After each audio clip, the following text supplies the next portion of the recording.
Hello, everybody. I'm Dr. Thunder, and this is Case Closed. And Case Closed is Ike Ogiamian and myself. We have a panel show, and it is trending, topical, and an all-star cast. So we will be getting started in just a few. Today's show, questioning power and independence in the post-George Floyd era. The corruption effect of unchecked power is a law irrespective of race. The killing of Tyree Nichols in Memphis shows us that police, which are people, police reform should be deracialized. What are the ways that we can rethink crime and law enforcement that will minimize these kinds of incidents? Better training for police, enabling police to solve problems at the root, holding parents responsible, for example, without using guns, tasers, and vests, changing the modalities of arrest, bail, ticketing, sentencing, quotes, etc., changing certain exploitative practices of police unions in the prison industrial complex. Where do we currently stand on the ongoing struggle between the centralized order of elites versus the forces of decentralization and independence? The mRNA vaccine was overhyped by people with obvious conflict of interest. The CEO of Pfizer made several false claims regarding the efficacy of the vaccine. Bill Gates has recently owned up to the fact that the vaccine does not prevent transmission and is ineffective against viral mutations, a fact that was obvious from our yearly experience with the flu vaccines.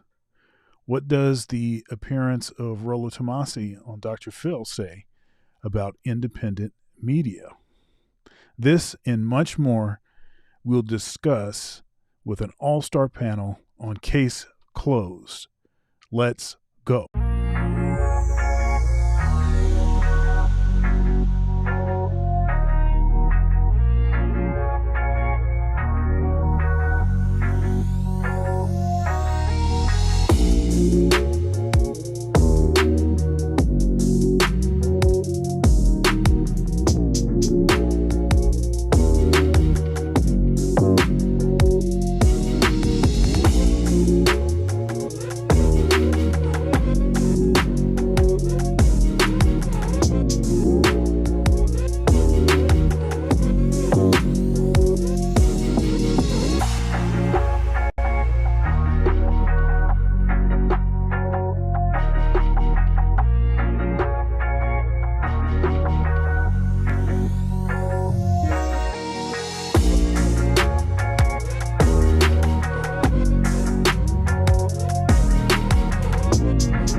Warning: some viewers may find the following video disturbing. Viewer discretion is advised.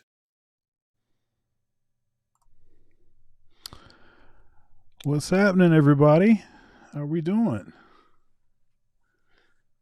Oh, wait a minute here. Let me. What's going on?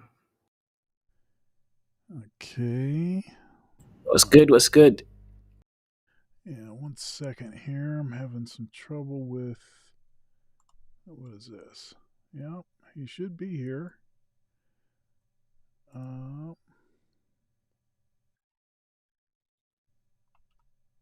Okay, 1 second here. You hear me well? I do. Okay, let's put there we go. Waiting for Ike was having some trouble. Let's see here. How's everybody doing? Not bad, not bad. Hey, Just out here chilling, you know. all good, all good. That's good. Just waiting for. Let's see what happened.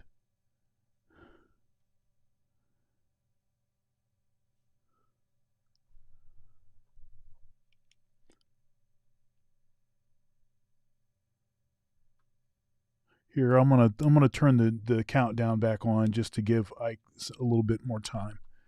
Sit tight. We'll be right Yeah, back. sounds good.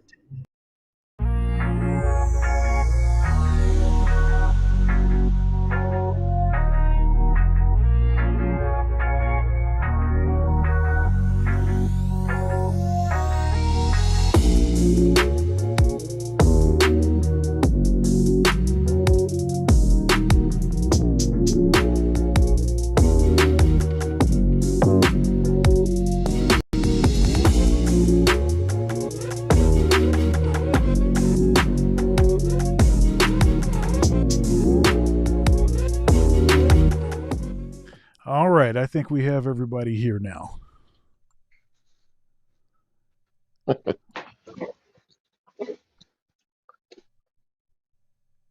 right. Got it. How do I All turn right. off my camera on this weird app you use, Dr. Thunder? I have to switch to the phone, and before I just had it. I guess I just had the camera covered or something. But I guess I guess this works. This works either way. All right. I Hit the think we settings button on the side of the picture. This, then it gives me choices of cameras. None of them is zero. Like none of them is no camera. Oh snap! But all good. I'll just place it down right there. That ought to work. As long as you can hear my audio correctly, right? Yes, we hear you well. All right, cool. All right, all right, all right. We'll get right into it. Okay. Apologies for all the confusion and whatnot, but let's get right into this. Okay, there are a couple of facts, just to lay down a couple of facts here. Okay. Fact number one: 5 former police officers have been accused of killing 29-year-old Tyree Nichols earlier this month. That's January 2023, right? Uh, They were charged with 7 felonies each, including second degree murder. Okay, the police said that the beating of Nichols occurred during an arrest on the evening of January 7th. There is a video body cam footage of this when officers pulled him over for reckless driving and then chased him after he ran from them. Nichols died from his injuries in January 10th. Now, the first question I just want to ask is just a quick feel for how do you think, because there was body cam, what do you think was going on with the cops for them to do this with a body cam on, right? So LAR, Man of Tomorrow, just a quick kind of feel of, some of us have seen the body cam footage. What do you think was going on in their minds? LAR, MOT, Kaizo, and then Dr. Thunder. They were mad that they had to chase him and they wanted to tune him up and went out of control. You know, beating somebody up for a chase is not necessarily police brutality, but going the extra mile to basically beat him to death is. They can't really hide behind that he was chasing. It's like, nah, y'all. You know, when it comes to situations like that, I mean, being inhumane to us is kind of normal. So nobody looks at it like it's a big deal until somebody actually dies. You know. Got it. So MOT, they had body cams on, and they went this far. Like what was going on there? Uh, all right. MOT, can you hear now? Here, let's give him a little bit more time. Let's go with Kaizo. Oh, Yeah, I mean, I don't think I don't think this is premeditated murder. I think this was something that went out of control, and I do think obviously they sort of orchestrated the situation for whatever reasons that was going on in their mental psyche. I have no idea, but clearly some of them instigated the situation and kind of exacerbated it. And I think they didn't really think it was going to go to the end. So I don't think they intended actually for him to have been deleted from existence. But at the same, that's the only thing I can think that would explain. There's a body cam on and they're still carrying out. And of course, maybe they were drugged up. We don't know what kind of reports that were taken. Were they high on something? Some of them were some of them high, and then obviously because it's a whole group of people that are supposed to have each other's back, they just kind of again keep protecting each other. We have no idea until sort of more information comes out in regards to their mental state. But I think that's some of the reasons why they may have done what they did, despite having like some form of visual and audio of the circumstance. mm-hmm, mm-hmm. Uh, Dr. Thunder, and then we'll see if MOT is back. Well, Dr. Thunder, what are your thoughts about the fact that they had body cams and they still just went full? We've kind of seen that. Well, LAR said that basically, hey, we understand when you run from the cops, it's typically a bad idea, right? They don't like that, and no one will like it. If you run away, you make them chase you and all that stuff. They wanted to tune them up a little, but to take it this far, especially with body cams, what do you think was going through their minds? Uh, General thoughts. Again, this is not, it's not facts or diagnosis or anything. It doesn't have any material bearing on anything, but just from your heart. Yeah, I don't know. It's really strange. We know what the rules are. They're supposed to keep the cameras on. They can get reprimand, they can get fined or whatever for not complying with the with the rules. So you could explain it that way. Another way to explain it is just that they didn't really think that there was anything wrong with what they were doing. They thought that they were in the right. They maybe the stuff started going sideways, but they didn't think that there was anything wrong with what was going on. Mm-hmm. I mean, there's speculation. I don't know how reliable this is, but it's been, but I've seen this same sort of speculation several places now, and that is that this guy Tyree was having an affair with one of the cops' wives, and so if that's the case, then basically they saw this cat, they pulled him over for whatever reason they pulled him over for, and it was a foregone conclusion. We already know what was going to go down. If that actually is the case. Now, if that is the case, that still makes it a little strange I don't know. It seems to me like if you know you're about to do some dirt, you might as well turn the cameras off. And then and then whatever happens, and then maybe you get your story straight. But this just seems like, I don't know, man. This is crazy stuff. Yeah, and obviously we don't have the autopsy report with regards to why, how, or what exactly the complications from the injuries that he died from, because I'm sure tuning people up like this is, it is normal, regular. Not that it is okay, but it is kind of normal. However, if it was a particular hit to the head or something like that, where otherwise, this is a normal thing that they do all the time, but it doesn't lead to this kind of an outcome, then but we don't know. We don't know.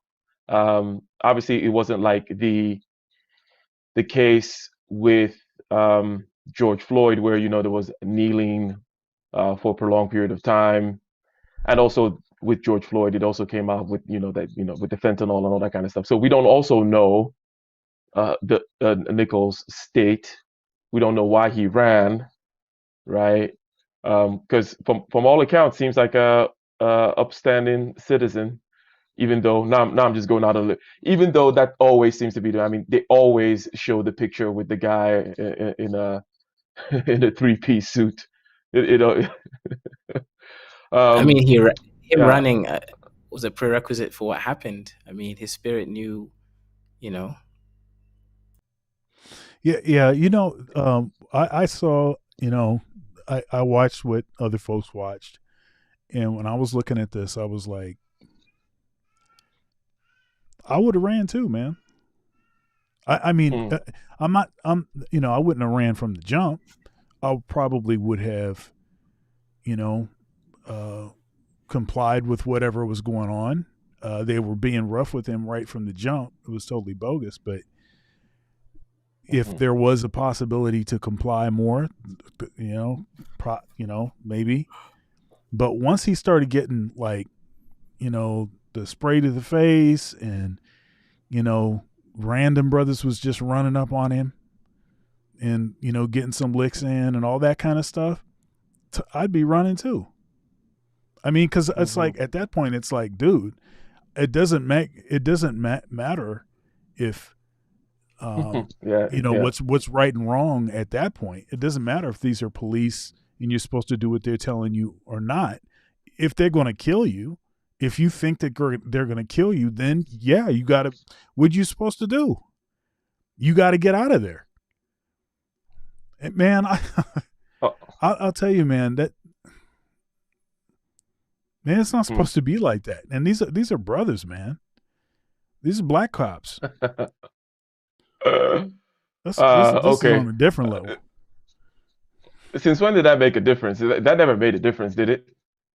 Well, it did make a difference, but with the sort of aggression against this guy, like the animalistic, like treating him like he's an animal, with that aspect of it, it just, I mean, it's all funky. It doesn't really, that part of it doesn't really matter in the grand scheme of things, but it makes it make even less sense, is what I'm saying.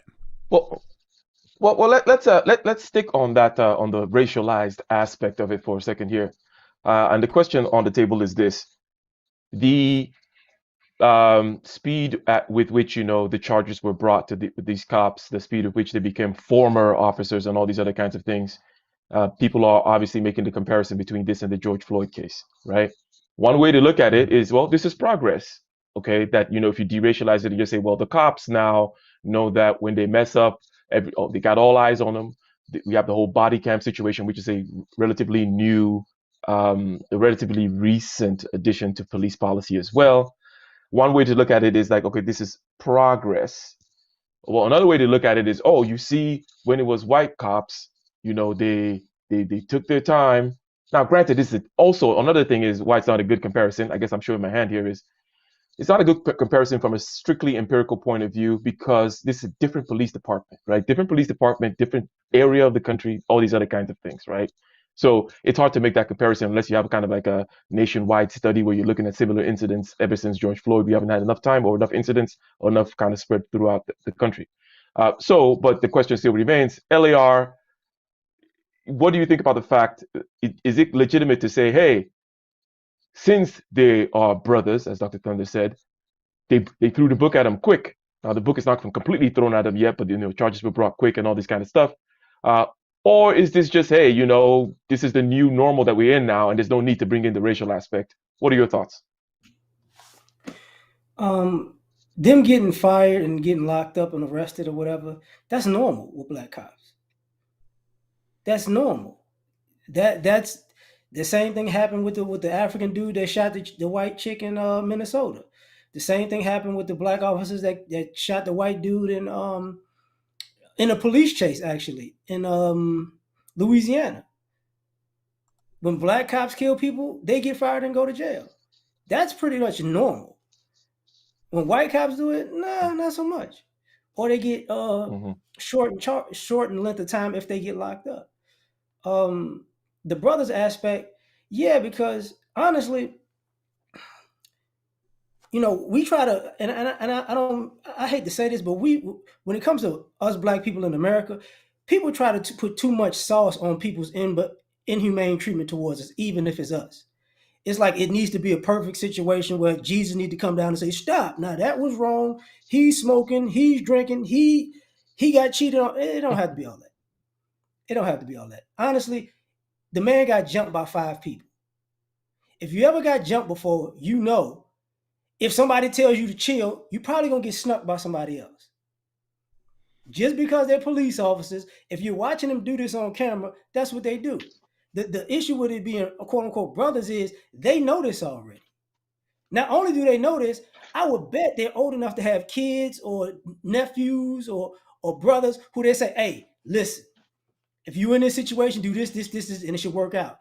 And they did the complete opposite that they would tell somebody in their family to do if they came across police in that manner. So in that part, it's like they just took advantage of being able to beat the guy to death. Yeah, it's on camera. It's supposed to be on camera because it's body cams. They don't cut off anymore. If you cut them off, that's gonna send you to jail for premeditated murder because that means you cut it off to cut off the evidence.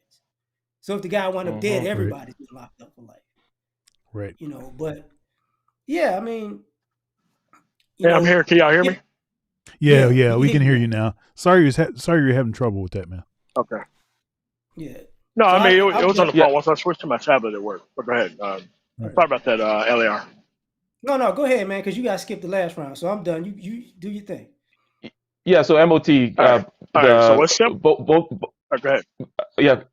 No, I just want to reiterate that the last round is just basically, and you're probably going to respond to it anyways, that basically, given the body cam situation, why would they do this? What's going through their head? And then number 2, this aspect is, comparing this to the treatment of white cops. Or granted, we are satisfied with the fact that the charges are brought, but is there something to be said about the fact that, if it were white cops, it might have been different? So those 2 questions, go ahead. All right. So one thing we have to understand that once you start using their power improperly, you're kind of on your own. Like most, the conservative media outlet would normally be out defending cops and defending cops' actions. It doesn't go to you as a black cop. Even when I was a cop, dude, you knew that you couldn't do the same stuff that those other people did. And if you did, you were going to go down for it and everybody was going to pretend like it never happened before. So,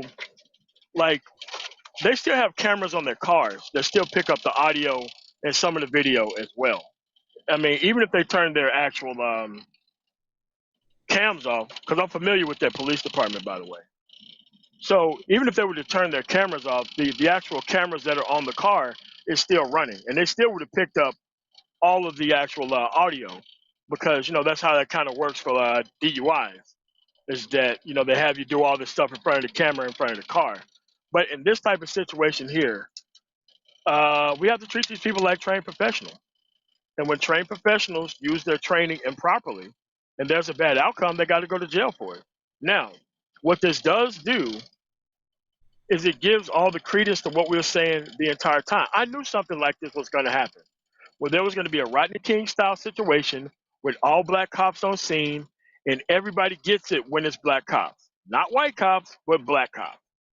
So you have to understand that, most of Memphis Police Department is nothing but black cops for the most part. I'm talking about over 95% that I've seen from the police functions that I went to in the city. That mostly that. Now, this started from an illegal stop.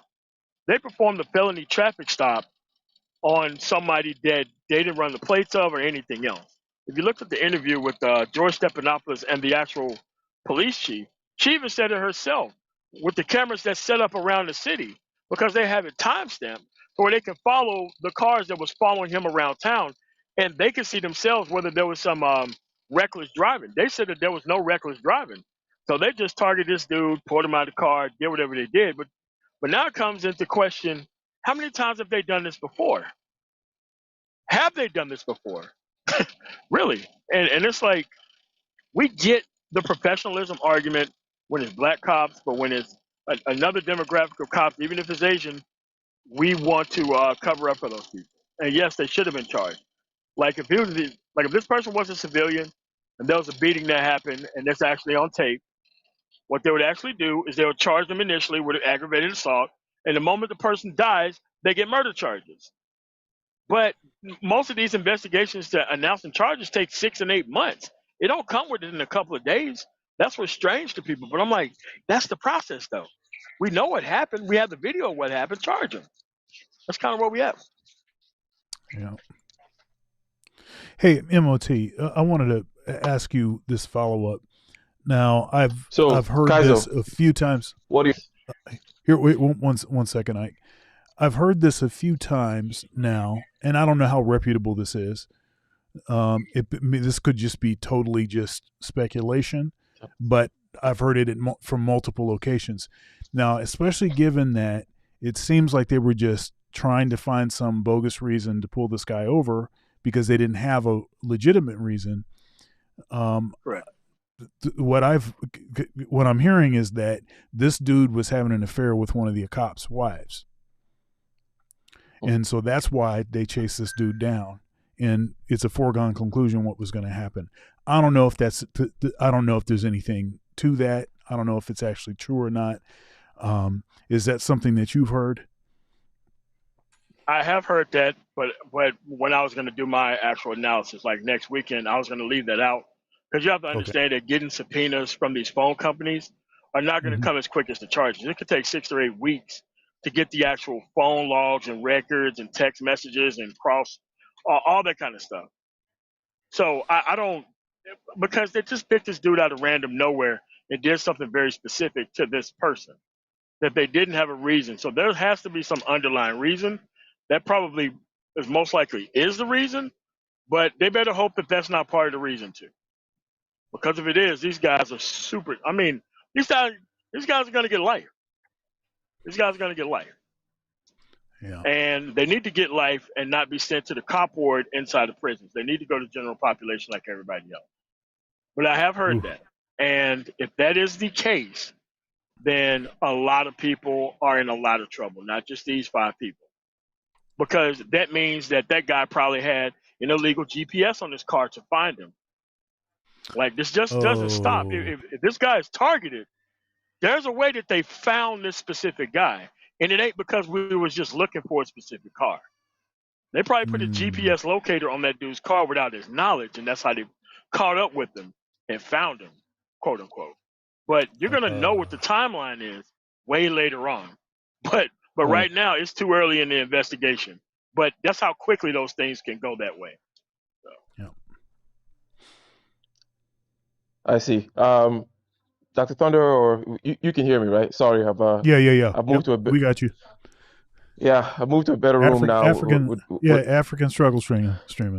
We got it. African struggle streaming. Yeah. Yes, indeed. But let's move kind of to the solutions, and we'll take it around and back to MOT. He's the one that's been a cop before and all that kind of stuff. But if we just start out with ways in which we can adjust the training, let's start from that aspect, okay? Because forget the fact that this if this was, for example, they targeted him because he was was having an affair. There's nothing that could have been done with regards to training on that. Like this is just a bad person. But in general, ways to minimize these kinds of dangerous encounters with the police with regards to, I'm not going to put words in your mouth, Kaizo. Let's start with Kaizo, Dr. Thunder, LER, and then we'll get back to MOT with regards to the ways that we can make some changes to the way the cops operate in order to minimize this. Okay, so obviously the usual stuff, since I'm starting off, is different kinds of training. Make sure that the people come from the similar communities. I'm not too sure if that's the case in this case. I have to do more research. That's obviously there. Also incentivize better, sort of character, quality, self-control, all the stuff that I guess, you see more in the military that actually have more self-control, yet they're handling more deadly weapons, for instance, right? So we are going to incentivize and make sure that these guys are trained to the appropriate ways of actually utilizing force. But however, I also think there's ways that you can sort of instate technology. Like, for example, in these cases where the body cams have now become, I guess, mandatory in many different states. I don't know if all states have mandatory body cams and if you have to keep it on. I don't know. I need to do more research on that. But point is, I still think, right, these body cams should not be controlled by them. They shouldn't have the ability to switch it off. Yes, the brother did say that this obviously is going to look more suspicious if you switch it off, especially if something bad goes on, because now that's intent, right? But the point is, I would actually think that now this is more like a superstructure. It's just use blockchain technology again. I'm a great advocate for that. Get the body cam to record the data, send it to a independent, non-police sort of controlled database that is again on the blockchain, so that again, if anything changes, those guys themselves can't delete these things unless they get access from multiple different other agencies or whatever it is. I don't know. You can create that, but point is, every single body cam is recorded, sent to this space. They can't change it. They can't switch it off. They can't delete it. That way, people know, and you let them know, hey, look. Again, you set examples as well, right? Actually, putting these people through this criminal justice in the appropriate manner. Like in this case, if they charge him with murder, he goes through the full course. I believe that actually, if you give these people sort of that fear that they will get prosecuted with the full extent of the law, and again, all the body cams are recorded in blockchain that they can't delete themselves, I think that's going to actually impact a lot of the culture in the future. Okay, makes perfect sense. So, Dr. Thunder, we know that the sheriffs, for example, behave better because they're better funded, they're better trained, and also the head honcho has to be elected. And Kaiser mentioned the military. Of all the different kinds of things with regards to training, better pay, or different kinds of ways within this area, because we're going to get into some more specifics here, because there are things that come also that have to do with arrest versus ticketing, bail, and the certain kinds of discretion that they have. Is there anything that you have heard that you are in favor of or that you would suggest? That I would suggest as a method to reduce these kind of incidents? Correct. Oh man, the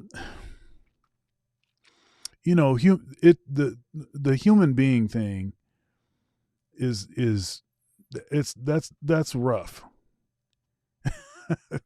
That's a rough thing. Because when you create freedoms and power structures and instruments that can do a lot of damage, weapons, and whatnot, when you do that, you also, what that means is that people are going to likely do stuff they're not supposed to do with it. They're going to take advantage of folks. They're going to, persecute folks. If they have an issue with somebody, they're going to take advantage. All of that kind of stuff is going to happen. And so, one of the things that people propose is, okay, let's try to figure out the psychology of people. Let's see if the people that we're putting in certain positions, like police officers, if they have the sort of tendencies to disproportionately take advantage, and it's not like they're not doing background checks, and it's not like they're doing psych evaluations. Perhaps maybe they're not doing as much as they could do. But I would argue that they would have to continue on with that. They need to, because you could be just fine. You take the job, psychologically, you're just fine. There's nothing wrong with you. And then you've been on the job and you've seen a bunch of stuff, and you become a different person, and you go dirty, whatever it is that, and I don't know. So anything short of probably having video cams on these people 100%, like the Truman Show or something.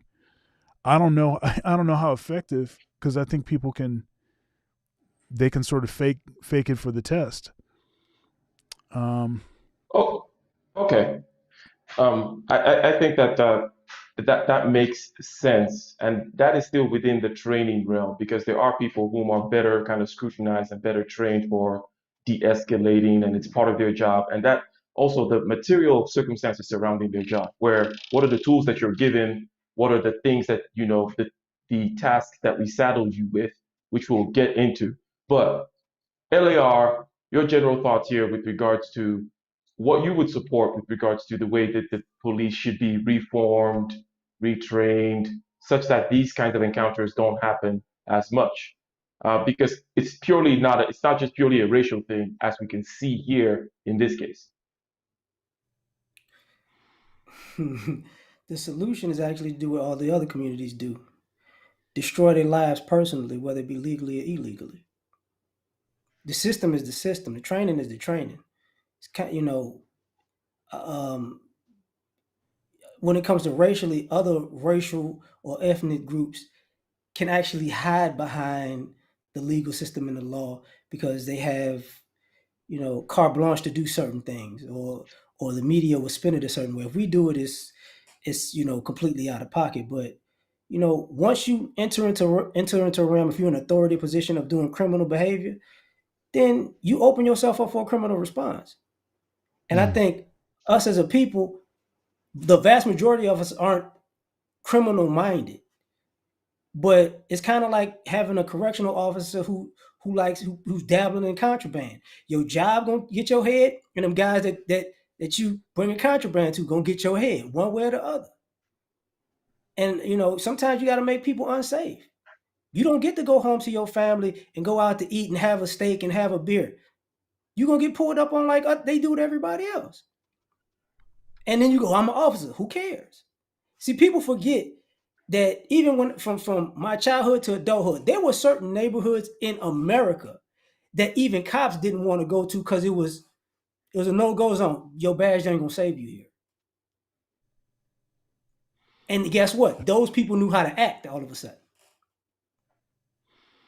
So sometimes you got to make people pay, man. Like I said, whether legally or illegally, destroy their life legally, put them on blast, sue them for everything they got, sue their family for everything they got, sue the department for everything they got. Go. The boss need to get sued. The janitor need to get sued. Break them. And I promise you, people will act different. Take their pension. Oh, you can't take their pension? Take their life. See, I bet you people go, well, you know what? Because when it comes to other people, one of the issues that people don't want to address is when it comes to other group of people are more respectful because they don't know who they know. I don't want to bust you because I don't know if you might know somebody who's influential, so I'm going to treat you with respect. Hey, well, fine. Make it a situation where you don't know who we know. But, Gotcha. that's my thought. So MOT, I'm gonna ask you a couple of questions here. You're the resident expert on this particular topic. Now, the police have qualified immunity from prosecution. in cases involving, the In quote some unquote states. normal in some states. Okay. So do you have any idea how many states that is? And will you be in favor of removing that qualified immunity in order to kind of reduce the kind of corruption that we see? Well, actually, in Colorado, we've already removed it in our state. We've already removed it in our state. But I think you should take all this stuff out of their hands. There needs to be an actual police punishment commission. There needs to be an international or national force that punishes these people. We've already proven that we cannot trust our criminal justice system or the judiciary or the district attorney to prosecute these people how it's supposed to. You have to understand that police officers do not have whistleblower protection. They do not have that. So it isn't a training issue. It's an application of force against who and what the clientele is. These people knew that they was going to be able to do this to this specific guy and get away with it because nobody really cares about black people in general and whole and specific, and especially when it comes to the police violent aspect. So my fix for this would be the getting rid of police unions. You have to take down the actual pillars that hold these people up. And you have to create a national board that punishes police, like a court martial for the military. 99% conviction rate. You have to have a court martialing system or else a grand jury. Have them testify by themselves without an attorney in front of a grand jury. And I want on that grand jury special forces officers of each of the four branches. If you could convince those individuals that you had to break the law and take a life because you were scared for your life, given that these people deal with death every day, if you could convince those four people of that from all four service branches, then you got yourself a case. It should be as easy as this. Okay, is the person dead? Yes. Okay, is the person still dead? Yes. What are we discussing here? Y'all going to prison forever. Next case. It need to be that concrete inside people's head because we've created an actual system to where there's no punishment. Like this was no more public than Rodney King. And I pretty much think the Rodney King thing was worse, but the dude lived. This guy went through the same thing, but he died. But the punishment needs to be the same. The punishment needs to be the same. And you have to prosecute people who go up and try to protect the police in these type of circumstances. They need to be prosecuted as if they are trying to obstruct justice. You have to put special rules in place. And once you put these rules in place for like 100 or 150 years after you cleaned out this actual issue, things will go right. I'm telling you. Oh, Every problem in every gotcha. police department is it. All right. So Yeah, let me tell you how deep this goes. Go ahead. I just wanted to kind of make sure that we're getting the enumerations of things here correctly. So qualified immunity, got rid of it in Colorado. You would definitely support that for all of the states. The police unions and the structures that uphold these people, they protect themselves. You get rid of that. Take the prosecution of the police away from their hands. Make it like a court-martial system that with very strict and high standards, just like the military. And there are some other things that you're going to get into, and I'll let you get into that. But I wanted to ask you about the fact that the police has some discretion with regards to whom they take to jail or not. In other words, they could give you a ticket, Correct. right? Let's say it's not murder or something like that, right? They could decide to give you a ticket, which is just like a hearing that says, hey, you agree to X. That's why you have to sign it, right? And then you sign it, and then you show up in court. Them taking you to jail most of the time is just an unnecessary thing, but they just want to do it. They just want to take you to jail, fingerprint you, do all that stuff, but it could have been taken care of with a ticket. Would you support that kind of would you take that out of their hands too? That kind of discretion where it's like, hey, unless it's something like this, don't you just give them a ticket and send them on their way. And then you can add whatever else you want to add.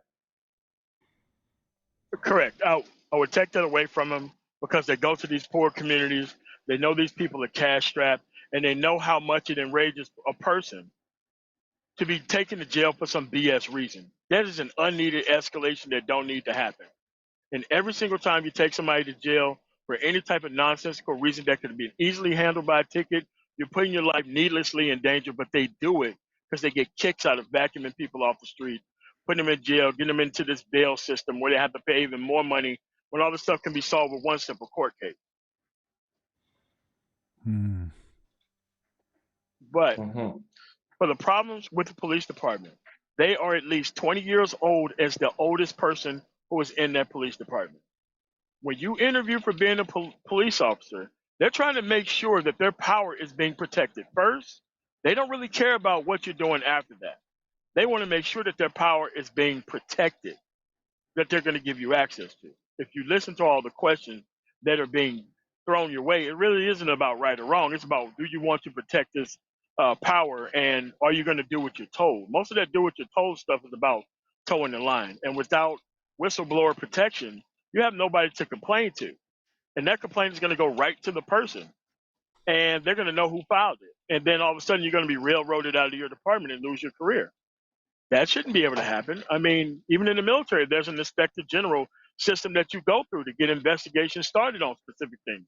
The police don't have that.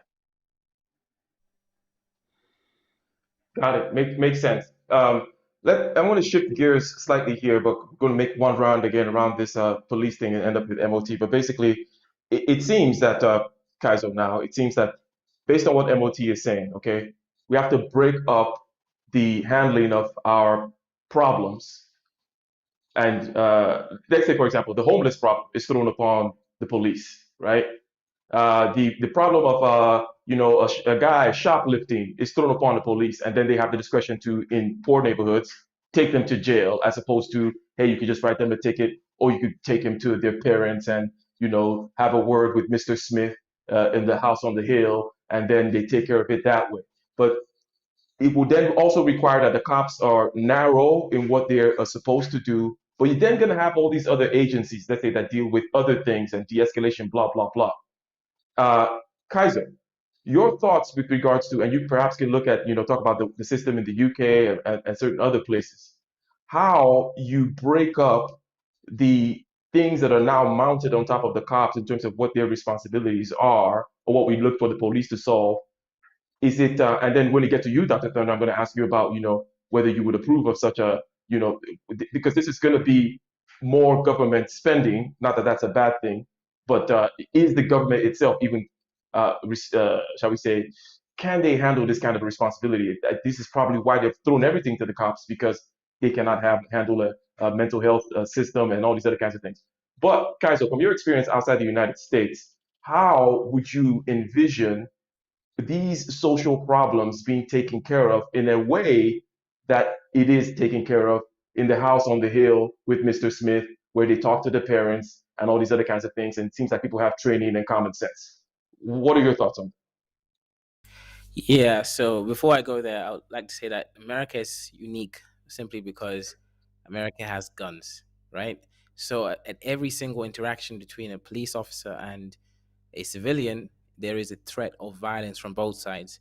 So I think that has to be acknowledged because obviously in places in like Europe and let's say UK specifically, the police don't carry guns. Actually, they're not allowed to carry guns.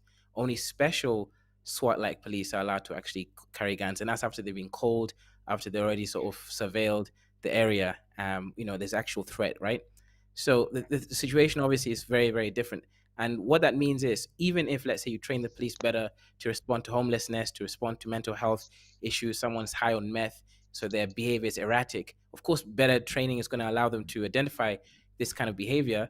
But that doesn't remove the threat and fear of violence from both sides, actually. So I think that is really the biggest barrier there. It's the fact that America has a unique gun culture, which at the end of the day, you again, if whether someone is mentally ill or not, in fact, that could even make them more likely, or let's say if they're higher on meth, to actually react in a violent way if they're sort of threatened, again from both sides, right? So the issue here, I would say, is first, um, the police officers need to focus less on non-violent crimes. For example, the whole Eric Garner thing with the, I don't know, cigarettes or something, that is not a big deal to actually have to bring someone in to a police station because it's not really violating anything in a violent manner. So I think if they focus more on actually responding, again, obviously better training and identification of mental health issues versus drug issues, and actually treat them more as, let's say, ill people rather than criminals necessarily, I think that will obviously help. But at the end of the day, I think actually just having less of a, we need to catch you or put you away because you're breaking the law. So I think because if I kind of compare it to an African system, African cops don't really care about whether you're breaking the law or not. They care if you are causing harm. So I think more of a so-called harm principled response, basically, focusing and prioritizing violent sort of offenses or Uh-huh. potential Uh-huh. offenses.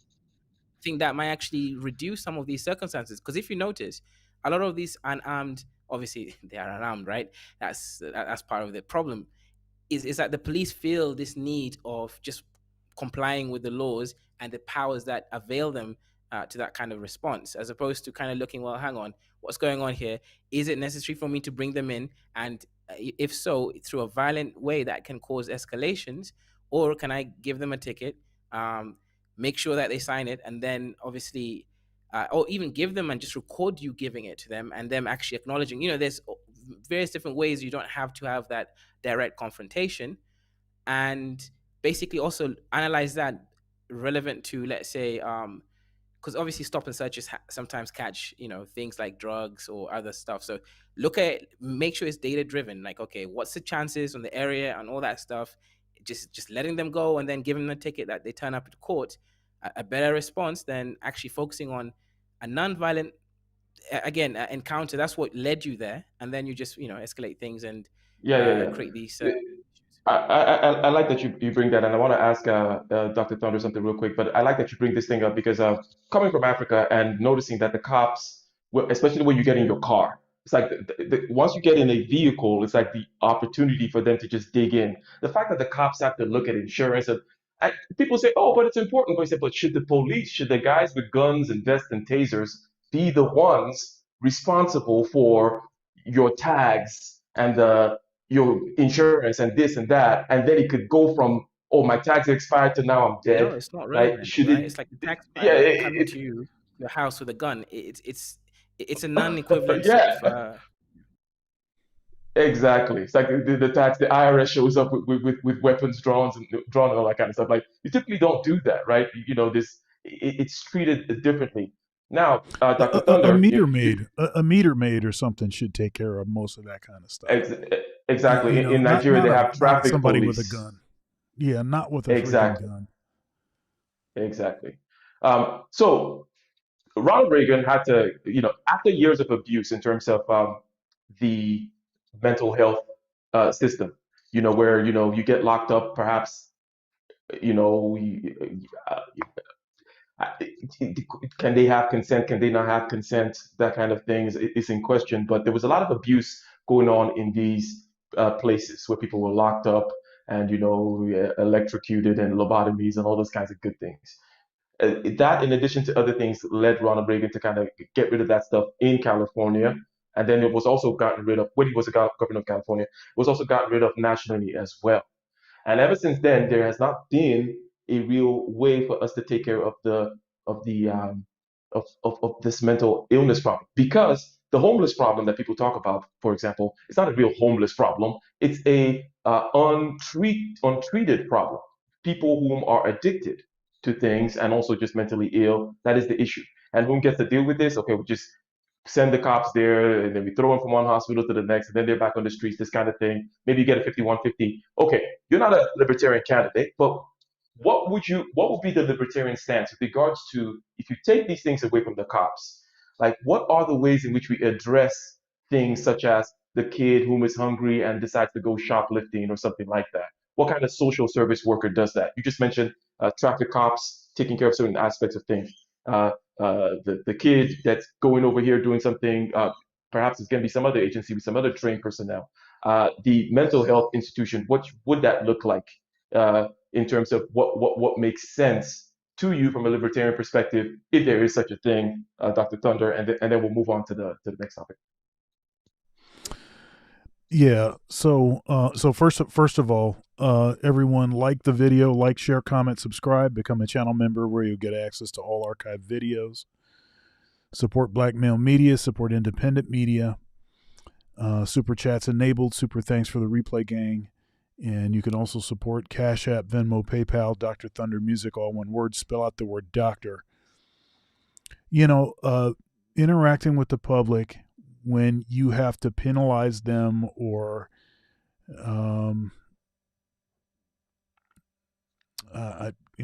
or you have to arrest them, you have to give them a ticket, you have to, fine them. All that stuff is going to be, there's going to be a certain amount of danger associated. And one of the reasons that I don't like the usual sort of pro cop sort of argumentation where it's like, well, these cops are around these violent people all the time, and you have to, they're putting themselves in harm's way, and so we need to, have some sort of extra, grace or something when these kinds of things happen. The reason I don't like that is that, well, we knew that, you knew that when you took the job. They knew it when they hired you. They knew it when they put the policies in place. The politicians that politicked for more paroling. I'm sorry, more patrolling certain areas, for certain laws on the books that were going to create more interactions between the cops and and people that had violated that law. Everybody knew all of this stuff. So that's not, I'm not saying that we shouldn't recognize that these people are human. I'm not saying that. I'm just saying I don't like this sort of making excuses, overly making excuses, because what I have seen is not as much in this situation, because this seems to be like way over the top, super egregious. And I think that it wouldn't look good if people tried to too much seem like they're trying to do the pro cop thing in this scenario. But I think it's inherently dangerous to interact with folks, with people. I think the more that you can limit that interaction, perhaps try to police some of this stuff with, dare I say, AI, with cameras, with all kinds of other things that doesn't offer the same sort of human element, which seems to disproportionately end bad. Well, actually, disproportionately, I'm not sure what I'd be comparing it to. So that's all we know, actually. So there is no disproportionate. It just tends to end bad, it seems, when you have these kinds of scenarios. But you had said something earlier, and I find this question a little more interesting about so if the answer is to have basically a national association to punish these kinds of things, I think MOT called it Police Punishment Commission, then as a libertarian, I don't like the idea of spending money that we don't need to spend. How are we going to pay for that? I still think that would actually be worth it. I think we could just dismantle some other useless stuff that doesn't work. I'd be for anything that limited the scope of people that have a gun and the right to put cuffs on you and take you to jail. I'd be pretty much for that. Yeah. The system as it is right now is very expensive. It's very expensive when they just take you to jail and all that kind of stuff, incarcerating people, holding people, even if it's just for a couple of. So if we're talking about the money thing, right? If you stop that, there's going to be it's going to be a lot of money to do the right thing with, if you will. And I just want to mention one more thing, and then we'll go into this some other things that have to do with independence. That basically, I believe that police unions use junior officers for some free work, right? Which leads to them, and this is the MOT's point about getting rid of the unions. They overwork the cops, and then the cops show up, which is aside from their regular duties, and then they show up in these over-policed neighborhoods, and they're frustrated, and they go buck wild. So There are many things to be done in that regard. But when it comes to centralization versus decentralization, because decentralization would be also something that I would apply in this case when it comes to all these other kinds of uh, services and personnel and institutions that need to take care of these problems. One could look at it, I mean, after all, it is the American model, right? State by state, municipality by municipality. If you look at this decentralized approach, there will be many different solutions that will arise if you remove this kind of police system with the police unions and all this kind of stuff. So that'd be a way that would be kind of in the spirit of the libertarian, right? But still will work. Then let's go to the let's just call it the jab, okay? Um, I want to ask well before I ask Kaizo, can you just bring us up to speed with regards to the vaccines, right? And these are the vaccines for flu-like, COVID-like, viruses, which has been around with us forever. What are the types? What is the efficacy, especially with regards to the mutation of these viruses, which happens, right? By the way, and for those of you who don't believe in evolution, okay, well, evolution happens right before your eyes every day in the flu season. The flu virus evolves, okay. It's a thing. It actually happens. You can watch it in a petri dish. Things mutate with regards to responding to the environment. But just bring us up to speed with regards to the science of the traditional vaccines, the mutation of the viruses, and then the efficacy, and then this mRNA thing. Kaizo, just if you could, real quick. Yeah, great question. Great question. So I'll start with how they work, right? And why, let's say, the special, um, how effective they are and everything. As again, according to data, and again, the data depends on how you analyze it. So I'll give my best. So the new COVID-19 vaccines, most of them were actually on a new type of technology that's been around, but they kind of sort of perfected large scale human trials, basically in the form of COVID vaccine recently in this pandemic. So the difference is a normal vaccine, of course, functions because you take an attenuated, a changed form of the virus. So let's say you got smallpox, you take either a dead version of smallpox or maybe some kind of weakened version of smallpox. Then you basically inject it into someone's bloodstream, and it activates your white blood cells to build the appropriate antibodies based on the size, shape, and of the antigens, the chemicals that your antibodies can detect on the pathogen, aka the virus. That's a normal vaccine. We've done that for hundreds of years. However, this new mRNA virus, what they do is they take a piece of a genetic information from the virus, and then like mRNA, right? So they inject it into your body, and your body is able to obviously And the activate the M memory. stands for mitochondrial, right? Mitochondria is a part of the cells of us, of all of animals, right?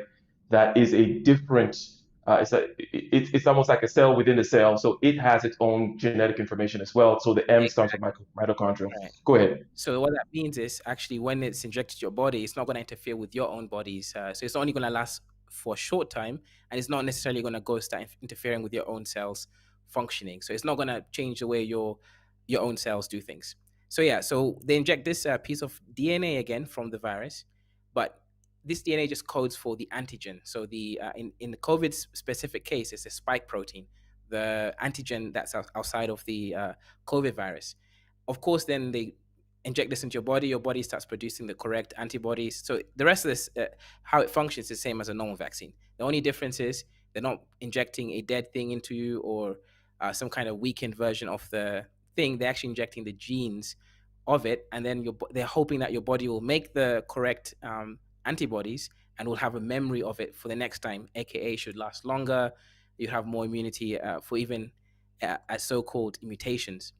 Now the issue is it's not that effective. Actually, even after 4 doses, only there's still 44% chance of you actually getting the virus. Now, maybe it's a slightly weakened version of the virus because you already have access to some, because yeah. Let me go to the next point. So the reason why it's difficult to get flu vaccines that function is because the flu virus, just the way it is, it's always mutating. And there's two main mutations. There's antigenic drift. That's just basically the antigens change a little bit. So it's just think of it like a key, right? It changes enough that you can't open it using the key lock method. Or it could actually be like what happened with the H1N1, the swine flu virus, where basically what happens is a completely different shift from, like, let's say an animal, like a swine flu, to a human. That's basically called an antigenic shift. It completely changes to a point where it's now able to infect a whole new species. So normal flu is just drift. It changes a little bit, but the issue is because there's a slightly bit change, the key lock method that vaccines function can't do the same thing. So it's only going to be a small little bit effective. So now studies have actually come out showing that even with the fourth dose of COVID vaccines, you're still 44% likely to actually get reinfected. So the reinfection rates are still extremely high. Now, obviously, that's Okay. still. Mhm. Yeah. That's good. So again, mRNA is taking the ghost in the shell. It's like taking the spirit. It's taking the information, not giving you the dead Right. stuff, but it's taking the genetic information of the stuff from the mitochondria of the stuff, throwing it in you. But still, it's not very effective. And this is not something that's surprising because every flu season we go through the taking the flu Yeah. virus, and we know it doesn't necessarily work and all that kind of stuff. But here's the problem. And that's what I'm going to ask the panel right now. The issue is so Pfizer, the CEO of Pfizer, said some ridiculous things, and we don't expect any guy, him to be saying anything other than that. I mean, he's incentivized to sell crap, right? And he doesn't have any other product to sell with regards to COVID, so he's going to push this one. And he said ridiculous Mhm. things like, "Oh, this is very effective, 100% effective," and then they started backing up, and backing up, and backing up, and backing up. But let me ask you, LAR, if you're willing to answer, will you take any more boosters of this? In what I'm asking you really is, do you have belief in this virus with regards to its efficacy? And when you weigh it with the other risks that are maybe involved, especially in a situation where you don't have a 50 years of data to test, but you also know that this thing's not going to stop you from getting it, and you know that you're in a particular group that is not at risk of death, let's say. So LAR and then MOT, what is your confidence? Will you take the next booster? Go ahead, LAR. I took one, actually, the first Pfizer COVID shot because my son was in high school, so I knew they were going to just spread like wildfire. That was it. I don't even. I've never taken the flu since I was a child. I haven't taken that since I was a child. I caught the flu actually once in my life, and that was last year. So, in my opinion, it's kind of like old country folks who would uh help their immune system by giving themselves a little venom from the snakes outside. After a certain, like, you just keep doing it.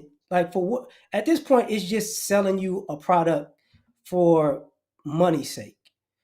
Like, it, most people are going to the same places. If they catch COVID, if you catch COVID and you keep going to the same places and you catch it again, it's where you're going. If you're not eating properly and and and you're known to get sick, I get it. Like, people who got like cancer patients and people with certain illnesses that weaken their immune system, I get it. But for other people, like, take into consideration, um, I work out like 6 days a week. Since COVID started, I've seen the same people at the gym, and rarely have they been sick. Rarely, you know. So it's like, if you're taking care of yourself, you're not gonna even think about it that much. Like, a lot of this stuff is just, and I hate to say this, but the biggest issue with COVID in America is, honestly, we want to be so free. We're rebellious to everything. So we got to go search out. See, I didn't catch it. I went to the party. I didn't catch it. I went to the game. I didn't catch it. It's like, why you keep putting yourself at risk? A lot of this stuff is just our own stupidity of wanting to be free. That's all I'm Mhm. saying. Okay, so you've said it on both sides, like people being stupid and being like, putting themselves at risk, and then you have other people whom are not, whom are perhaps too much in fear. We know the science. We have, after all, the flu is just another COVID deal, right? And we know that these vaccines are not 100% accurate. We just heard about why it's been about the mutation. mRNA is relatively new. We don't have all the data and all that kind of stuff. So with regards to that MOT, what's your level of confidence with this stuff? If you're willing to answer, because I know that people have all kinds of reasons why they might not want to answer right? But your level of confidence with it, and would you take the next set of boosters that keep coming out? Yes, I will always take the boosters. I took the Pfizer shot. It's the shot that most people in the military takes. It's the shot that the president took, the former one and the current one, and it's the one that has the least amount of side effects over time. I mean, it's risk.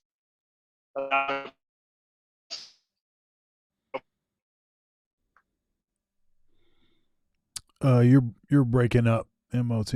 Um, I've seen many people die of this actual issue when they could have lowered the percentage points somewhat by taking the virus. But then again, you know what? I don't want to force it on people.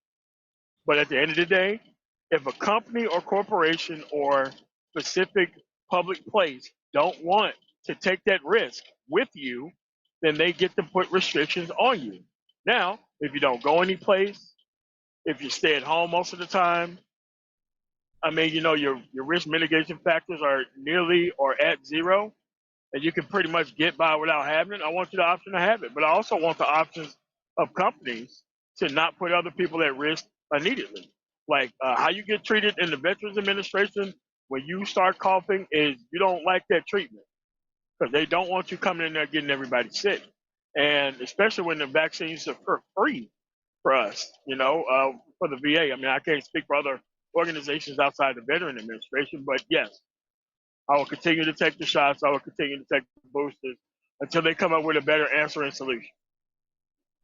Okay, clear. Now, Kaizo, I want to modify the question a little bit when it comes to you because MOT brought up this aspect of you harming others. And very few people know this, but washing your hands when you go to the restroom is not about protecting you. It actually is about protecting others. Now it's been so ingrained in us that we just, but really it's about protecting others, especially if you're an employee in some kind of food handling place, right? And other kinds of things like that. And the logic makes sense, right? Whatever goes on you is on you, right? And you go to, you wash your hands when you go touch yourself and stuff like that to protect other people. So, Kaiser, uh, how about this aspect? Okay, I'm sure, and I agree with MOT when it comes to the companies and institutions that you choose to be a part of can say, hey, these are the stipulations, and they're not forcing you per se. We all know how it goes, right? You can always go somewhere else, right? That's the idea. It may feel like they're forcing you, but they have a right to quote unquote protect themselves. What do you think about this? And would you consider doing a shot, a booster for this kind of a principle, the washing your hands to protect other people principle, Kazi?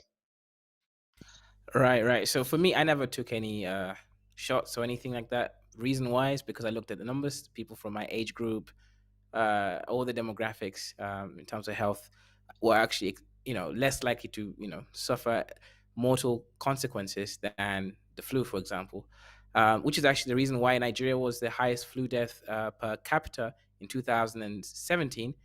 Yeah, I'm not going to go there. But the point is, I think actually, if we truly care about like public health, we truly study epidemiology, and we care about actually reducing the negative consequences, especially mortal consequences, on people who are at risk. I think I would apply simple logic here.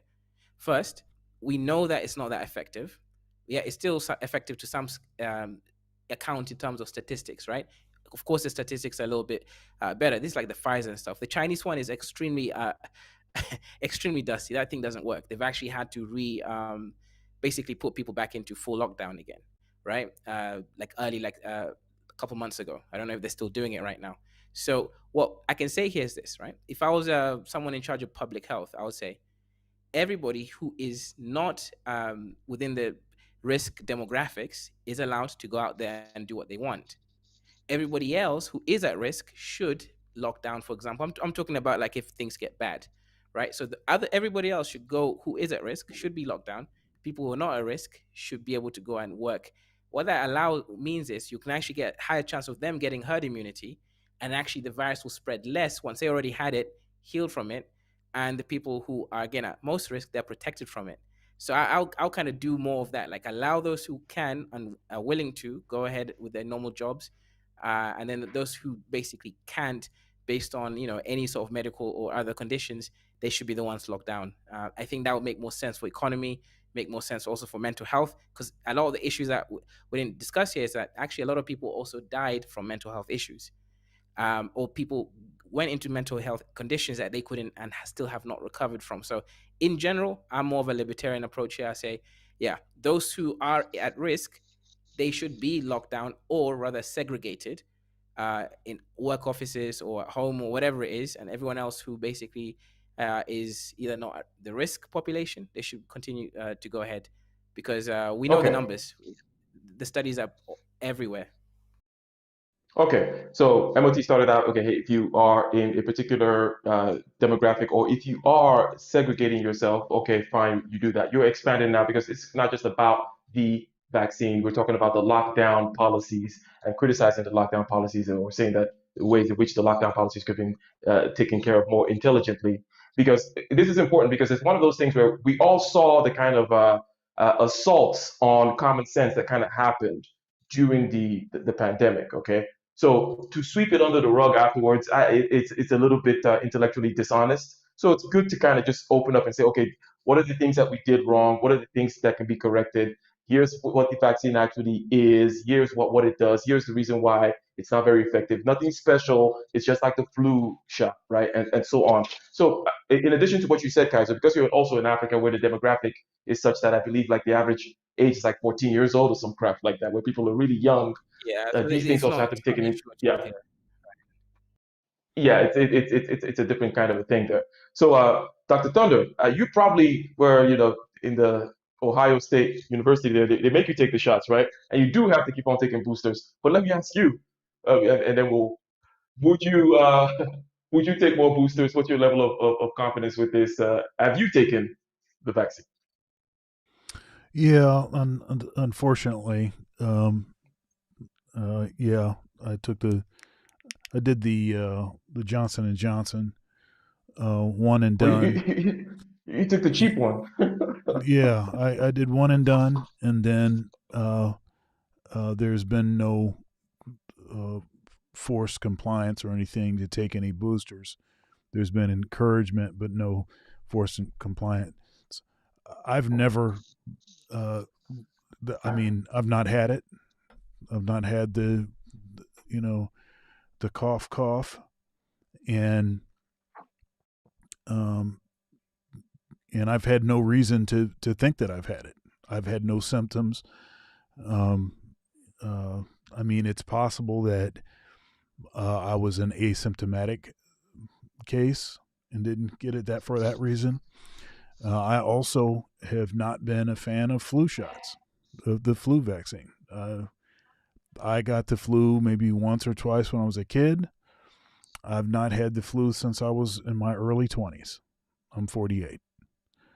So, um, that's just, now, if people want to take it, they can take it. That's fine. My issue with the whole thing has not really been if people should take it or not. If people should have the right to take it or should have access to it, or rather to take it.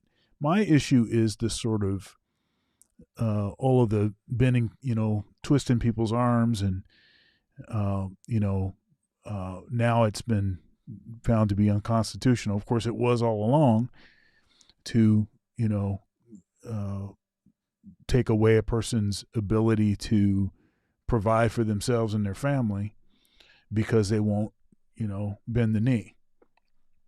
If they have reasons to believe that putting something foreign into their body is just not something they want to do, they should be able to do that within reason. They should be able to do that. I think what Kaizo said, that's basically the plan that they used in, I want to say it was like in the Netherlands or something, or in the Scandinavian countries. They basically just said, look, we're going to take elderly people and people that have, a pre-existing sort of condition that would make them have a cold morbidity. We're going to set them up so that they don't have to interact with other people. And then other people, you can continue to work, you can continue to do what you need to do, and they didn't sustain the sort of massive damage to their economy because of it. in another thing that we have to factor into this whole thing is that, look, you have to factor poverty into this whole thing. So the numbers basically per 100,000. It's something like per 1% percentage point. It's equal? It's either 10,000. I don't remember where the zero goes. It's either 10,000 or 100,000 deaths associated with poverty. So people dying that would not have died if the economy was better. So if you're talking 100,000, I think it's 100,000. If you say 10%, 10% more unemployment rate, that equals, I mean, you can do the math. That's 1 million, right? So we have to also take a look at this. But what they were saying prior was anybody that was even asking that question they were the problem. They were being demonized, X, Y, and Z. Now you have Bill Gates and others who have now sold their interest in the jab. Now they're speaking more openly. They're speaking more openly about their belief that it's ineffective, that these jabs have been largely ineffective. Yeah, and it's a sales thing. So if you have stock, if you're Pfizer, if you're the CEO of Pfizer, then your primary job is as a salesman, right? You gotta you gotta tell people all of the great things about this product that you have. And if you call that out, if you just say, look, can't we at least look over there just to see if there's anything valid about this? It's the whole sort of compelled, forced. We're going to make you bend the knee, and we're not going to let you talk about it. If you talk about it, we're going to risk X, Y, and Z. I mean, I've lost gigs because I didn't have a booster. I mean, I had the jab. I did all the other stuff that I was supposed to do. I wore a mask when they tell me to wear a mask. Though we know that all the studies, the parts about the studies that they weren't reading to us before, that they weren't reporting before, is that at least for a year and a half, 2 years now, wearing a mask, kids wearing masks at schools has been a net zero because they've done the research that shows that when you in schools where there's no masking mandates and no 6 feet separation, none of that, the social what is the thing that they were social distancing, none of that stuff was there, no plexiglass like that, and this is, of course, to be fair, this is once about 70 to 75% of the population had been vaccinated. So I do recognize that may be a factor in this. There was zero difference between them and then the ones that they were mask, double mask, social distancing, plexiglass, limited number of students in class, all like this. It was a net zero. So we've known that for a long time, but we still told people that they have to comply with these ridiculous rules. And then when they ask basic questions about it, and then of course what's going to happen. And as more of this information comes out, that we know that a lot of the questions that were being asked were legitimate questions, the powers that be are never going to say, you know what, we were wrong, we're sorry about this. Of course they can't, because their only thing that they can do is double down. They can't appear to be weak. They can't appear to have actually been wrong. So then they'll just lie to you more in another way. So that whole thing is it's kind of it's sort of a sore point with me. And because I know a lot of artists, musicians, And the pandemic was absolutely devastating. You know, along a lot of clubs and stuff that closed, you know, jazz clubs that closed forever because of this thing, because of the goofy way that we dealt with this. A lot of people were really hurt, especially people in service industries. Were super hurt and will never recover fully because of this. And people are just going to act like it's okay. And hey, you know, but you know, we had to do what was best. We didn't know what was happening. Yeah, but you didn't allow all of the information to be considered. So anyhow, that's my So shout out to me for the super chat. Shout out to me for the super chat. And yeah, by the way, Dr. Thunder, I figured out the internet thing. I figured out the internet thing, and I knew this whole time. It's just the room that I'm in, that I have my computers and everything set up, is the worst room for the Wi-Fi.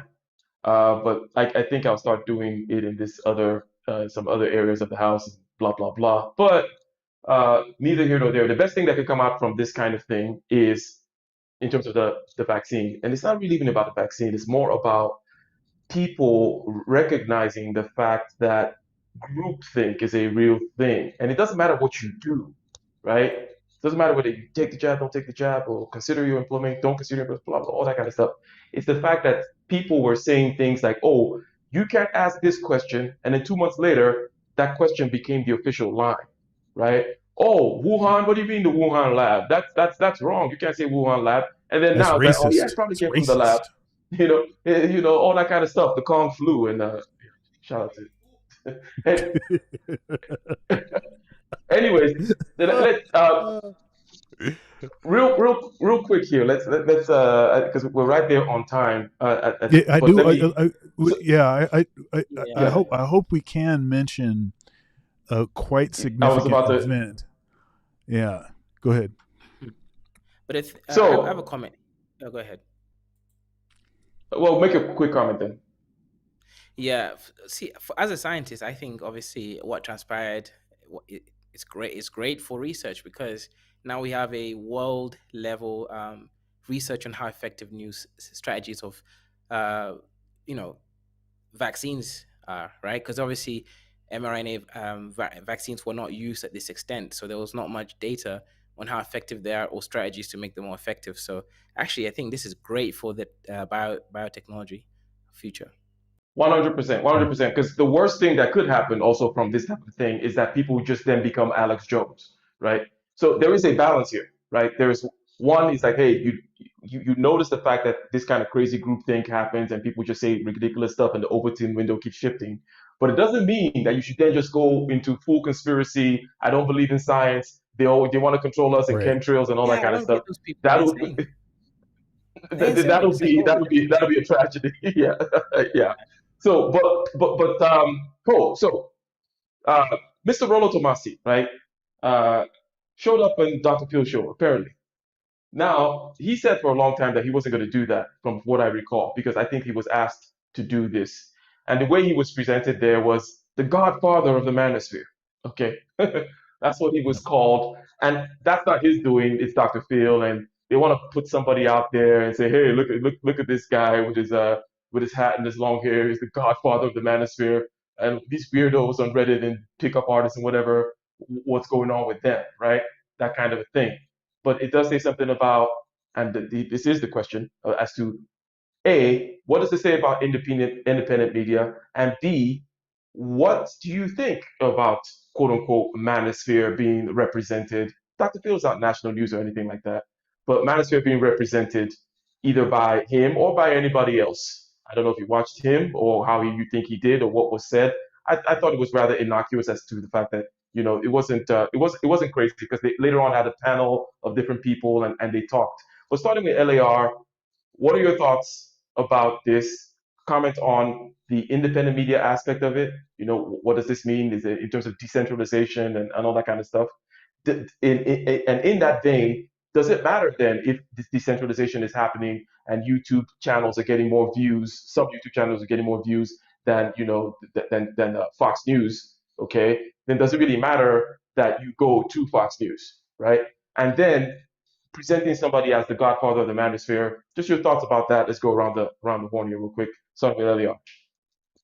Um, Independent media was going to happen regardless because really the conglomerates became incompetent. So and you saw that for years. The newspaper sales started going down. They started closing because people weren't believing the news stories because it was too much BS going along with it.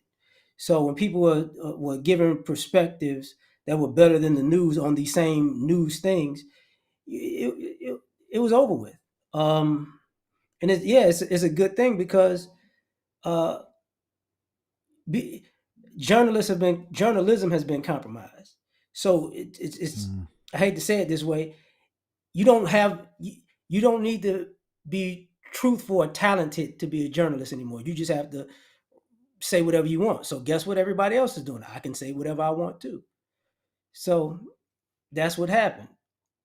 As far as the Rollo Tomasi thing, um, it's good that a person like Rollo Tomasi is put out in the public in a sense because there's a lot of people who are not in the manosphere that are like aside from it or adjacent to it who are really trying to make a living off of it. So you might as well have somebody in it who's actually, been in it, make a living off of it. Because now the manosphere has become something that people just say to get views, even though they're not involved in it. You get what I'm saying? Oh, this is my manosphere talking point. When have you ever been in? Well, this week because the views is up. So, it's good for a person like Rolo. But we know there's a bunch of people who are opportunists with the space. So it's kind of going through the same thing that you said the media was going through. Hey man, since this stuff is popping, all I got to do is say the same thing he said on my channel, and I'm gonna get the same result. So I'm glad at least that happened in that way. So that's all. All right.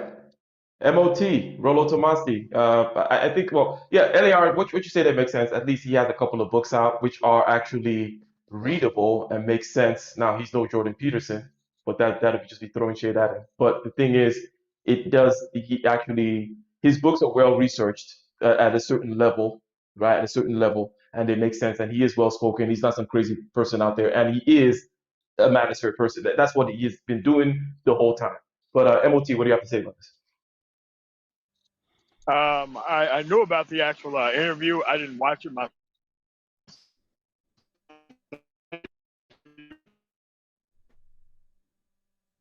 actual manosphere who does have a channel, who don't shy away from it, who isn't trying to clout chase off of it.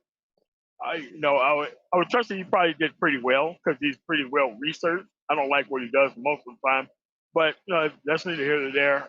But it's better that he gets the interview than just putting on somebody who just came here, who knows what's going on, just make a public spectacle of themselves, go up there. And you have to understand that Dr. Phil is an entertainment show of an unlicensed therapist who does stuff for entertainment. Now, if he was sitting by a round table of actual clinical psychologists and psychiatrists, that would have been great, but I don't think that they would have gave the manosphere that type of footing. They still want to probably look at this as some type of a fringe still. So until we start going to the actual psychology today sort of aspect and talking to the actual professionals,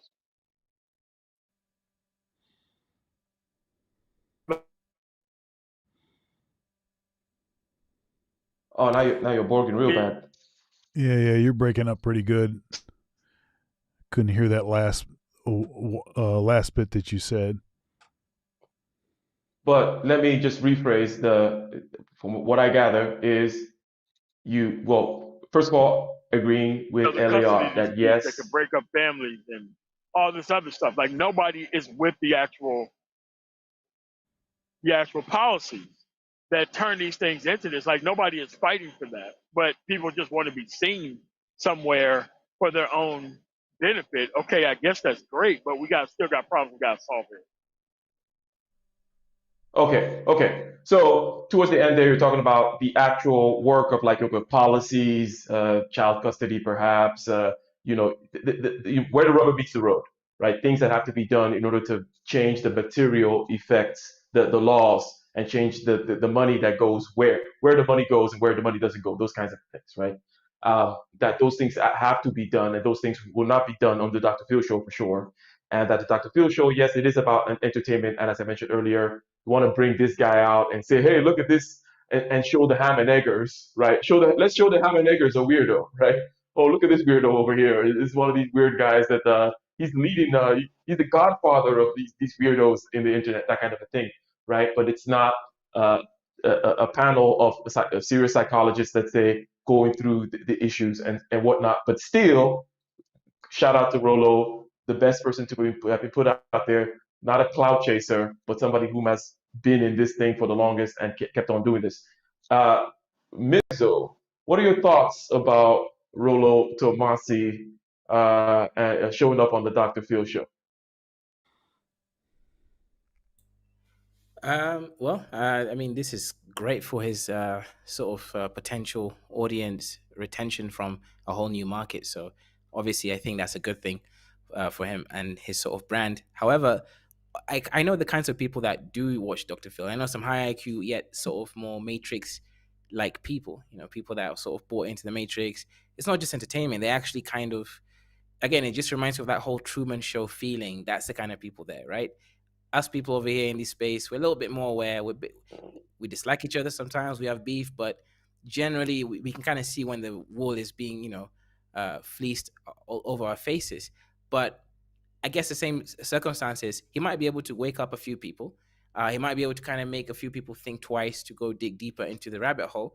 And I think that's always a good thing. So ultimately, I don't think it's a bad thing. I think it's great. I mean, someone like Jordan Peterson was able to do great, actually. Got over 6 million or so. Is it 4 to 6 million followers on YouTube now, just because he sort of went more in the mainstream and then pulled a few people. And of course, there's some people who sort of just like him for him and not really kind of seeing the full picture.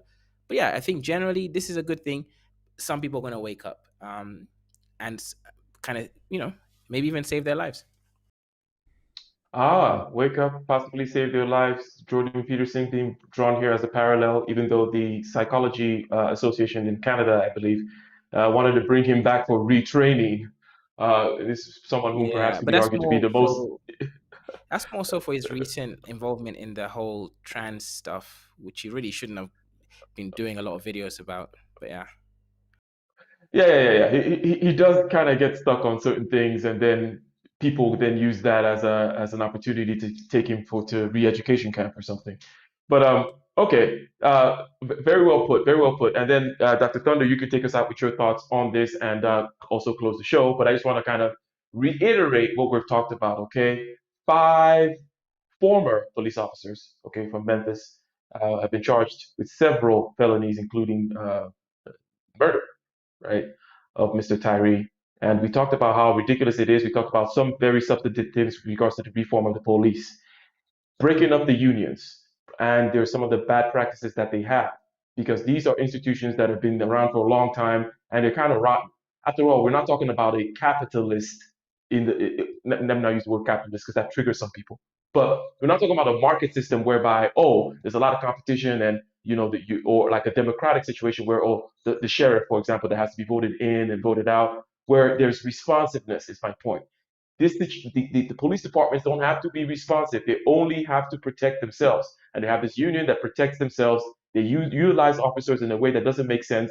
There's discretion, for example, given to officers with regards to whether or not they're going to arrest you.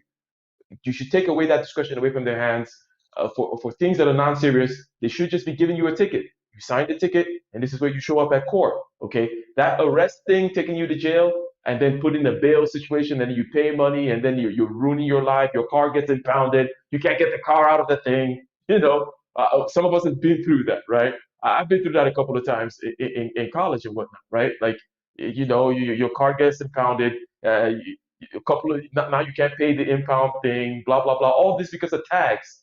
And to that point about tags, it's like, well, should the cops be the ones that are taking care of these things that are, simple, have to do with simple regulations like registering your car and things of that nature, right? Should they be the ones taking care of that? The ways of, and then very importantly, making sure that there is a separate entity that punishes the police with a very high standard, similar to the military, because we mentioned training, but another thing that keeps the military in line is that they have very high standards. You can get thrown in jail for adultery or some stuff like that, right? In the military, right? Um, so these are the things that we discussed, and then we moved on to the fact that what the mRNA is to kind of clear the table here as to what this thing is. It's always been like the flu vaccine, okay? And when somebody comes out and tells you, oh, super super duper effective, some people always knew, I always knew what it was, right? And it was all the information was always out there, but there are people who were kind of led around with fear and not making rational decisions. Hey, if you got to do it for your job or you got to make decisions for yourself, that's fine, but don't just buy into some kind of silly thing and politicize it overly. And here we are talking about Rollo Tomasi, closing out, talking about Rollo Tomasi at the Dr. Phil show. Dr. Thunder, what are your thoughts about Rollo, and then you can close us out. Yeah, congratulations to Rollo. I thought he represented well. I thought he did a very fine job, not getting sort of pigeonholed. He was smart enough to know how to position his responses so that they didn't come across as being defensive. I thought he made very good points. Dr. Phil really didn't have anything to push back against what Rollo was saying. Now, when they opened it up for a panel, there was one person on the panel that started jumping in with a bunch of stuff, which I thought was completely and totally disingenuous. Rollo was very measured. I'm sure he was. I'm sure that he was at least a little bit nervous. I think only an idiot or somebody that had some sort of mental issue would not be at least a little bit nervous under that circumstance, with the way a lot of these kinds of shows go, to basically try to set a certain kind of person to be set, to set them up to look like a fool or an idiot, to stack the panel against them, to stack the questions in a way that are not fair. There was a little bit of that, but they couldn't really make any of it stick. But on the panel, there was one person in particular that thought this was their opportunity to say a bunch of stuff that out the side of their neck. One of which was is to characterize one of Rollo's responses as being an angry sneer, which is a total mischaracterization of his response. He wanted to be able to get that in there because that's one of the usual characterizations and biases against people in the quote unquote manosphere, is that they're just a bunch of angry, venting guys that don't have any nuance, misogynists and all like this. One of the other people had a comment. He was an author, and his whole thing was, well, if we're going to have this gender war or whatever, let's have positivity for men, but not at the expense of women. And the thing is that nothing that Rollo said had anything to do with marginalizing women at all. It all had to do with providing a particular context for the discussion. I mean, he provided a little bit of a ground floor so that it could be understood what was talked about, and then he focused on the issues that men face. But what they do now is whenever you say something that seems to be pro-man, that is their grounds to jump in and to suggest that you're trying to marginalize women for the sake of men, when that's not what's happening at all. Actually, what we're trying to do is we are citing that the way that the stuff is set up has marginalized men, and we're just trying to figure out how to navigate in this new world, with the new situation. So anyhow, so there's a couple things like that happened, but I thought it was a really, really great representation. Shout out to him for that. And as a shameless plug, of course, I interviewed Rollo on my Conversations with Dr. Thunder series on about 8 months ago, and You got the link on this video down here. Put it in the description. Oh yeah. I'll put the link in the description. But I also just put it on my community tab. I took it out of the members only area and I put it back in the at least public for everybody to see, at least for maybe a week or something like that. And I'll put it back in the members area after that. But and that was a really good conversation. We actually started the conversation out by talking about a bunch of music stuff, which was really interesting. He's a really good guitar player, and so that's good. But let me say this. So that's to provide some context, and I encourage everyone to actually go and watch that. I thought it was really good. It was on CBS, on Dr. Phil, CBS, whatever. So you should be able to figure that out. But I thought it was well done. There's going to be a second part. There's going to be another show, second part of the show, eventually. But I think it is interesting, not just interesting. I think it's telling that a figure like Rollo would be featured on a show like a Dr. Phil. I think what it shows is that independent media is winning. They have to invite people that have significant followings in independent media to seem to remain relevant, right? So I think that is I think that's an actual thing that's going on here. It's very, very, very interesting times that we're in. I think that what's going to continue to happen as this message continues to mainstream, and then with the passport bros and everything and all that stuff that's generating a certain kind of buzz, we know that there are going to be those that are going to pot shot and that are going to try to represent the messaging in a negative way. We know that that's the case. And the reason that they do that is because if the passport bros, or if certain talking points from the manosphere and stuff, if those start to become if they start to proliferate unchecked a little bit too much, then they actually have a great potential of really changing certain dynamics. Now, I'd argue changing certain dynamics for the better, but whoever has the power currently is probably not totally interested in just giving the power up without a pushback. So you can expect there to be a lot of pushback associated with manosphere personalities, with red pill personalities, with passport bros and all that kind of stuff. You can expect a whole lot of pushback. Nothing changes for the better without a lot of resistance. So, anyhow. Indeed.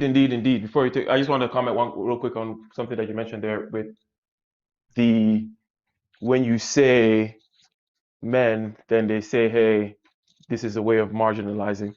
And this is a modern phenomenon, right?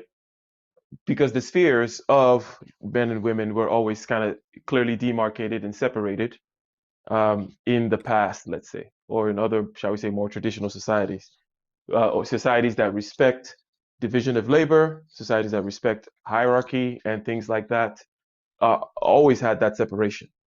So it seems to me that when you try to do this kind of overly democratic, overly open, where openness becomes a prejudice as opposed to something that you think about and do because it's the most pragmatic, practical, or best way of getting to a result. When you say, hey, let's all of us, men and women, talk about our issues together, I'm not sure it's actually possible. I don't think it makes any sense. This does not provide a path forward, obviously, because the path forward will be to say, hey, things have to be broken down and then reconstituted in such a way where there is the division of labor and the hierarchy reestablished, if you will. But I don't think that you can get to a place where men are talking about their issues in front of women, and then the women sit there and they're listening. And it's like, in traditional societies, these things are separate. Men go do their own thing, women go do their own thing, men talk to other men, and so on and so forth. But anyways, good show, isn't that right, Dr. Tony? Absolutely. Good show, everybody. And thanks for that generous super chat, Ike. And yeah, so of course we'll be back next week. We'll be on Ike's channel for another riveting episode of Case Closed. And that's our time. Peace.